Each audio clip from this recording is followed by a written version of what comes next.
Starbucks sells coffee, but coffee is not what made Starbucks a billion-dollar empire. In fact, the company's most valuable product isn't even on the menu, and when Starbucks forgot this secret, the company nearly collapsed. Today, we're uncovering the hidden strategy behind one of the world's most powerful brands. The story begins in Seattle, Washington. In 1971, three friends opened a small coffee store. Their names were Jerry Baldwin, Zev Siegel, and Gordon Bowker. At the time, Starbucks wasn't selling fancy drinks. There were no frappuccinos, no pumpkin spice lattes, no comfortable chairs. Customers simply purchased coffee beans and brewing equipment. The founders were passionate about quality coffee, but they had no idea that their small store would one day become a global giant. For several years, Starbucks remained a relatively small business. Growth was slow. The company was respected by coffee enthusiasts, but it wasn't changing the world. Then one man walked into the company and changed everything. His name was Howard Schultz. In the early 1980s, Howard Schultz joined Starbucks. Soon after, he traveled to Italy for business. That trip would completely change his life. While walking through the streets of Milan, Schultz noticed something fascinating. Coffee shops were packed with people. Friends gathered together. Business meetings took place. Families spent time together. People weren't simply buying coffee. They were enjoying an experience. The cafe was part of daily life. It was a place where people felt comfortable, a place where they belonged. Schultz immediately saw an opportunity. At that time, most Americans treated coffee very differently. People bought coffee and left. The experience ended there. But Schultz believed coffee shops could become something much bigger. He believed Starbucks could create a place where people wanted to stay, a place that felt like a second home. It was a risky idea, but it would eventually transform the company forever. Schultz called his idea the third place. The first place was home. The second place was work. Starbucks would become the third place, a comfortable space between the two. Instead of focusing only on coffee, Starbucks focused on the customer experience. Stores became warm and inviting. Comfortable chairs were added. Soft music played in the background. Employees were trained to create a welcoming atmosphere. Customers loved it. Something powerful began to happen. People started visiting Starbucks even when they weren't thirsty. Students studied there.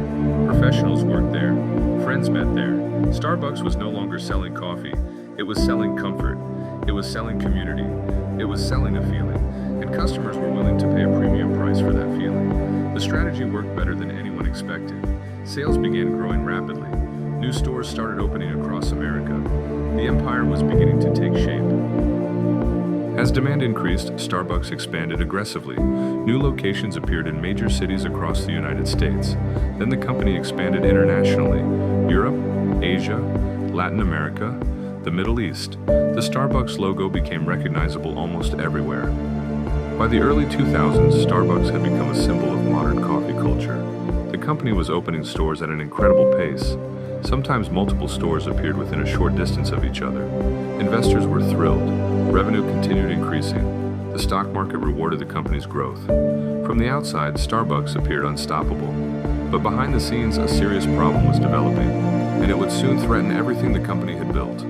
As Starbucks grew larger, management became obsessed with expansion, more stores, more revenue, more growth. But in the process, something important was disappearing. The unique experience that made Starbucks special. Many stores started feeling ordinary. The personal touch began fading away. Customers noticed. Then came the financial crisis of 2008. Consumers reduced spending. Sales slowed. Investors became nervous. Starbucks faced one of the biggest challenges in its history. The company closed hundreds of stores. Its stock price suffered. For the first time in years, Starbucks looked vulnerable. The empire was shaking, and many people wondered if the company's best days were already over.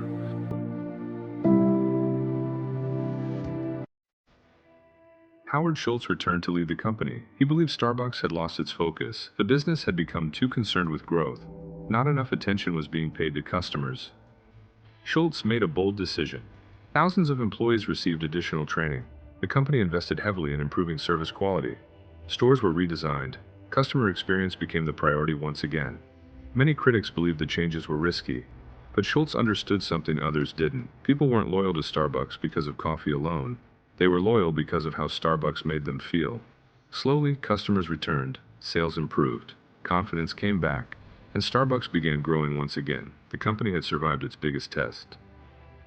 Today, Starbucks operates thousands of stores around the world. Millions of people visit every day, yet its biggest lesson has nothing to do with coffee. The most successful companies rarely sell products alone. They sell emotions, they sell experiences, they sell identity. Starbucks understood this better than almost anyone. Its true product was never coffee. Its true product was the feeling customers experienced every time they walked through the door. And that feeling helped create one of the most powerful business empires in modern history. The next time you see a Starbucks, remember this. You're not just looking at a coffee company. You're looking at a business built on human psychology, and that simple idea changed the world. If you enjoyed this documentary and want more stories about the world's biggest companies, subscribe to Hidden Empires and join us for the next story.